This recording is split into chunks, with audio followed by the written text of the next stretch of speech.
Hi there, Sagittarius. Thank you for joining me for your year 2012 forecast.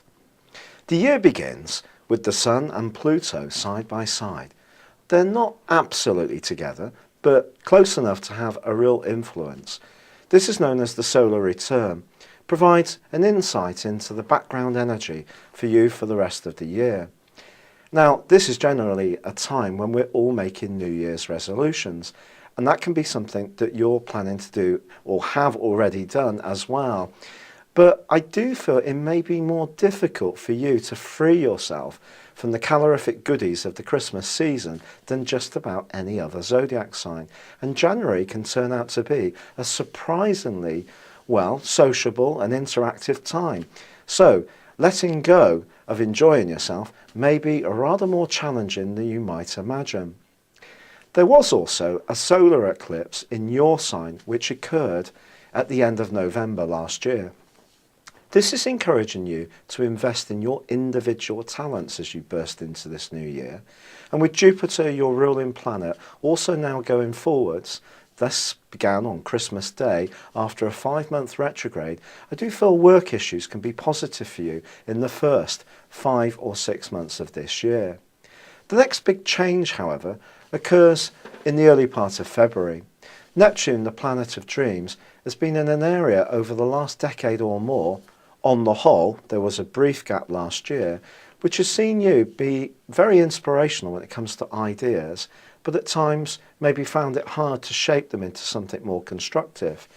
Now Neptune moves into your sector of home, don't be surprised if you develop some different ideas about that, where you live, who you live with, even the whole concept of the family and children can alter for you in the months and years to come.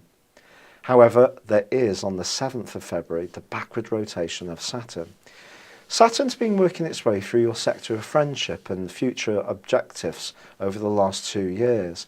I do feel that if you've been slowly but surely drifting apart from somebody over that period of time, I think the next 5 months from February could be quite critical. You may decide to go your own ways.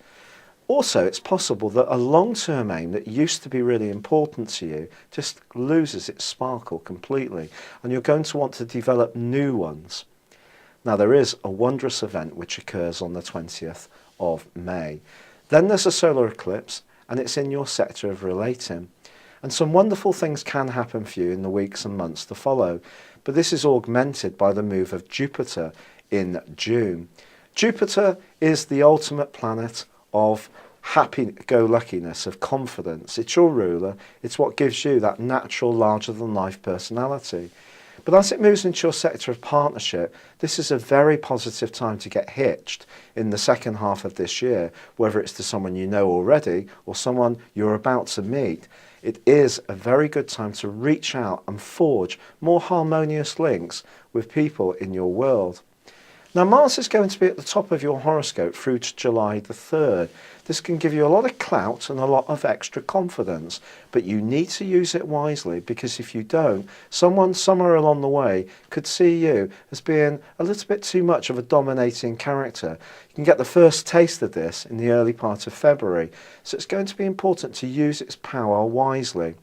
However, in July, it does move into a much more positive area, and it's a great time to get together with your favourite people, and you can find that it's a really special summertime for you.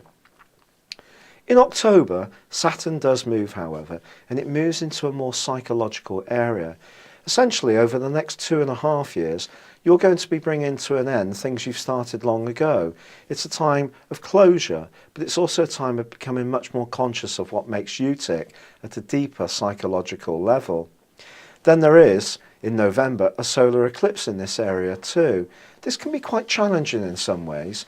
You are someone who can have an impatience with picking over situations. You'd rather move on to the next exciting new adventure. But if you've been doing this a lot, you may have accumulated quite a lot of unresolved issues that are not quite worked through. And the autumn time certainly gives you a great opportunity to grapple with these. It's been a real pleasure with you. Good luck and goodbye for now.